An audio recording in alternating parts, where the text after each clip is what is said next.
it was during that time my business partner, and I'm not going to go into too much detail because we'll just leave it there. Yeah. There was a lot of stuff that went on that I don't know if I could treat somebody like that if they were going through the levels of things that I was going through, especially the fact that I would say I did about 80% of the work. The person might not like this when they see this, but while they were on holiday, Yeah.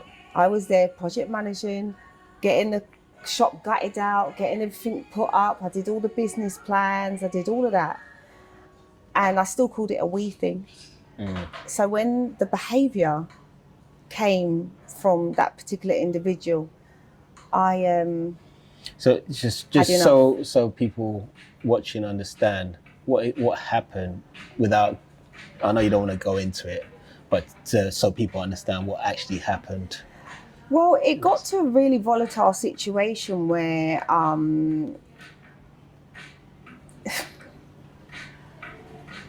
the way I saw it was almost like, well, the facts. Let me go by the facts.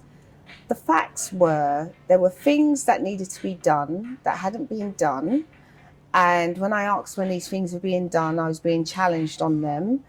And these were like simple things like, I'd done my food hygiene. Have you done your food hygiene? Because you know that you cannot pick up a vegan spoon and put it in a cheese dish, and then having real volatile, argumentative behaviour. Or I remember coming in and placing something down there and then coming back and her saying it's not there, like this little shimmy game sort of going on, being blamed for things that I didn't do. And till I had to defend myself in a way of, if I put something down, I'll take a picture of it. So she didn't know. So if she's watching this now, she didn't know I was actually doing that. And when things were disappearing from the places that I put them, and I'm asking her, do you know why? And then she'll be like, no. I like the chef. She'll be like, no. I said, do you know what?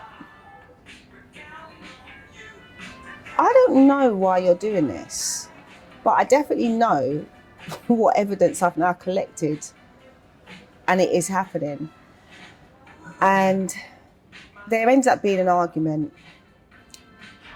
about some stuff to do with the shop opening, being the fact the first day we opened, or the night before we opened, she came swanning in the shop and she said, oh, I've got to go because I need to spend some time with my son. And I said, well, your son's like 21.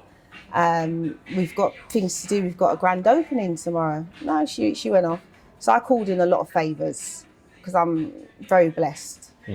And I had this one come down and do this one come down and do this one come, and we got it all done, me and my friends. And the day we opened,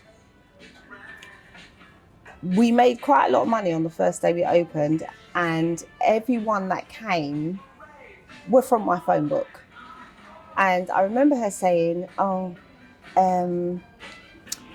yeah, my people's not coming down here today. And I said, well, do you know what?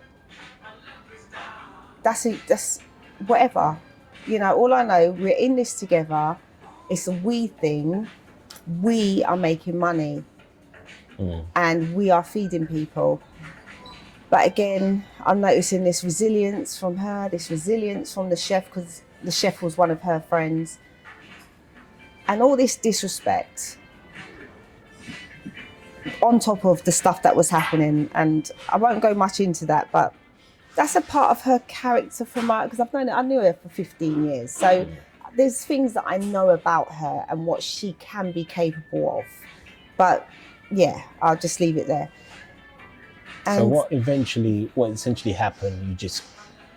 You said you're going to walk away from the restaurant. So during that time was when I started to feel really, like I've been through too much to deal with this. I've come in there for the good of us, for the good of feeding people, for the good of making money, for the good of business, and I'm being treated like this. And yeah, she tried to fight me, which obviously got blocked. I ended up leaving the shop because I said, that is not me. There's no way I'm going to bow to that kind of level. and the cascade of cussing and whatever she was carrying on with. And realistically, I would say this on camera, I should never have even been in business with a person like that. So that's a lesson for me. I take that one. And I left, and I was completely depressed, shocked, thinking about everything I'd just been through. And I booked myself into the hotel, Royal Victoria Docks, and I went there. I phoned my mum and I said, "Mum, can you just look after the children for me?" Bearing in mind I've got big children now and a grandson. And I said, "Don't worry, I'm not going to do anything to myself." My mum was really worried because I was that down. I was really, really down. And I stayed in that hotel for the whole weekend to take care of myself, to really think about what am I going to do. I need to make a decision because, you know, for a couple of phone calls, I'm being told fight for the business, you've done all of this, you've put all that money in. But while I was there in my own space, I said no, because, it was that weekend I actually went through something where I was walking in the Emirates Centre, and there was a glass kind of balcony, and I was that low that I walked up to that balcony and this fleeting thought just passed me, "Jump now." And I went, no, no way. No way. You had to pinch yourself quickly. No way. Yeah. What for? Because I've been through all the, well, I've already come through it, innit? That was the first thing. I've already come through it, innit? And I went back to the hotel and I thought, wow, that was different.